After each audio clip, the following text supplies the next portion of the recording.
Hi, my name is Mr. Evangelista, and today we're going to go over the Newton's Law free response question that I gave you guys yesterday. All right, let's get right into it.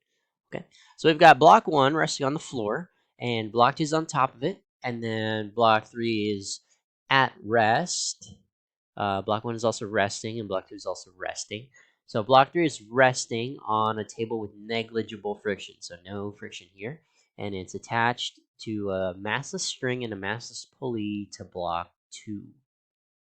So we'll draw the free body diagram for block 1. Okay, so free body diagram. We know block 1 is resting. What clues does that give us? Gives us a couple clues. Number 1, it tells us that the forces are balanced because there's no acceleration. Okay, all of these acceleration equals 0. It is not accelerating because that's one of the scenarios where acceleration is 0. It's either at rest or it's moving at a constant speed. Okay, so acceleration is 0. That means the forces are balanced. The net force is 0. So we want to draw forces that are acting on this block. Okay, a couple things.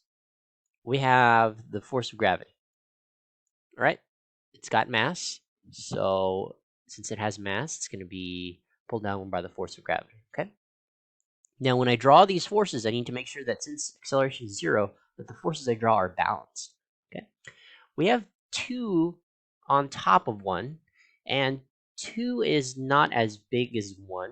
We're assuming that they're made by the same type of material, these boxes. This isn't like a wood box, and this one's a metal box. And so 2 is smaller than 1, so it also has a force of gravity that pushes down on 1. So it's pushing downward, right? Don't draw it like this. It has to start from the dot and go downward, okay? You see. Okay. And so it's, I'm going to call this force of 2 on 1. Force of 2 on 1, you can call it force of gravity of 2 or force normal by 2. I'm just going to put force of 2 on 1. And it, remember, pushes downward, okay? Now, we have these forces have to balance. Right now, they're not balanced. Right now, this object would accelerate downward. What's stopping it from doing that? Well, it's the floor. And when I draw this force, which is the normal force, it's got to be balancing these other two forces. So I have to make the magnitude equal to these two, the sum of these two magnitudes. And there's our free body diagram for block 1. Now they want us to draw a free body diagram for block 2. Okay. Couple things.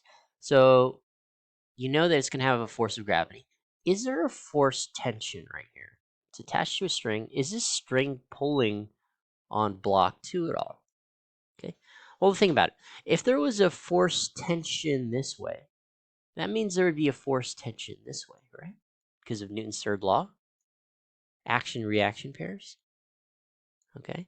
So if this was being pulled up, this means this is being pulled to the right. And block 3 is at rest.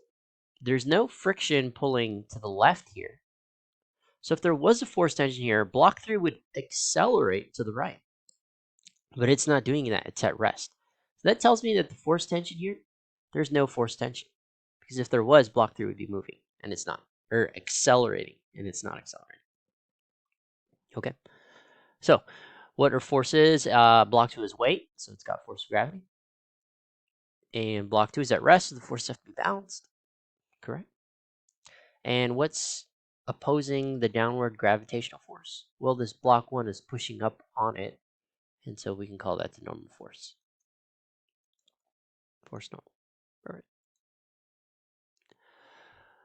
Okay, so block 1 is removed without disturbing block 2. So here's our table. Here's block 3, and it's attached to this pulley, and it goes downward, and block 2 is hanging, and there's no more block 1. Here's the floor, so it's hanging like this. Okay. Consider a scenario where mass of block 3 is greater than mass of block 2. Without using equations, make a claim about the motion of block 3 in terms of balanced or unbalanced forces. Okay. So here's where they gave you points. They gave you 1 point for saying that there would be a force tension to the right due to the string. Okay, so this is the only force in the x direction. So we have an unbalanced force. So unbalanced force tension caused by the force tension. Okay, and you get another point for saying that since we have an unbalanced force, it would accelerate to the right. Okay, so we just talked about the motion. It would accelerate to the right. In terms of balance or unbalanced forces, that's the unbalanced force caused by the force tension. Okay, since this was now accelerating that way, as it pulls down, it pulls on this string, which pulls on this string, so it would accelerate to the right. Okay. All right, derive an equation for the acceleration of block 3. For any arbitrary values, m3, m2, express your answers m3, m2, and physical constants as required, okay? So let's start with, they want us to derive an equation, so let's start with Newton's second law. Sum of the forces equals ma, okay? Now, there's a force of gravity here, right? And there is a force tension up this way. Okay. Remember, with pulleys, you've got to kind of, if it's going in two directions, going in the x direction and the y direction, I have to say this direction right here, I'm going to call this the positive direction. And I'm going to look at this as a system as a whole. Okay. So I'm going to sum up all the forces in the system. So we have a positive force tension. That's this one right here because it's going in our positive direction. We have a negative force tension.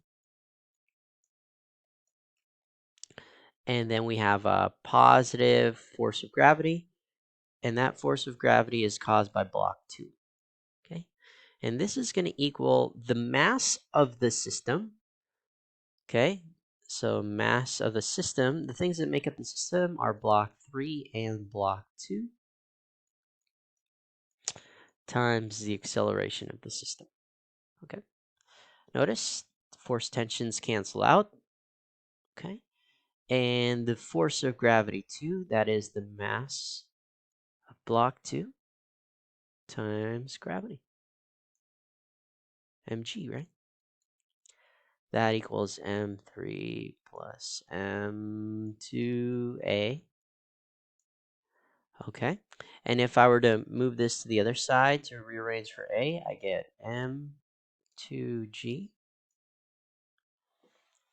divided by m3 plus m2, and that all equals my acceleration. Okay. Cool. Okay, describe in what way your answer to part B2 is consistent with your claim in part BI. We said that it would accelerate to the right. Okay. And since we would accelerate to the right, which is the positive direction, and since we have masses here, we have acceleration. So these do agree with each other. Our equation agrees with our explanation that it would have an unbalanced force and accelerate to the right. Okay. On the axes below, sketch graphs of velocity and acceleration of block 2 after block 1. Take time 0 to be immediately after block 1 has been removed. Okay, so at the beginning, we have 0 velocity, right? Now, a couple things. Since we normally, when we say falling downward, we say negative, right? But since this is a pulley, we establish that we're saying this is the positive direction. So the block is actually falling in a positive direction when we do this, okay? So it's going to start off slow and pick up speed and pick up speed and pick up speed and get faster and faster and faster and faster. Okay, how do I find acceleration from velocity? Okay, it's the slope. So the slope is constantly positive. So it looks something like this. Okay. The you can see that this will be positive. This will be the same value, right? The masses don't change. So acceleration is constant throughout this whole time. So that's why we have a straight line here. And I think that's it. Yep. Well done, guys. Go ahead and try. I posted another free response question. Go ahead and try that one out, and I'll go over the answer tomorrow. Okay.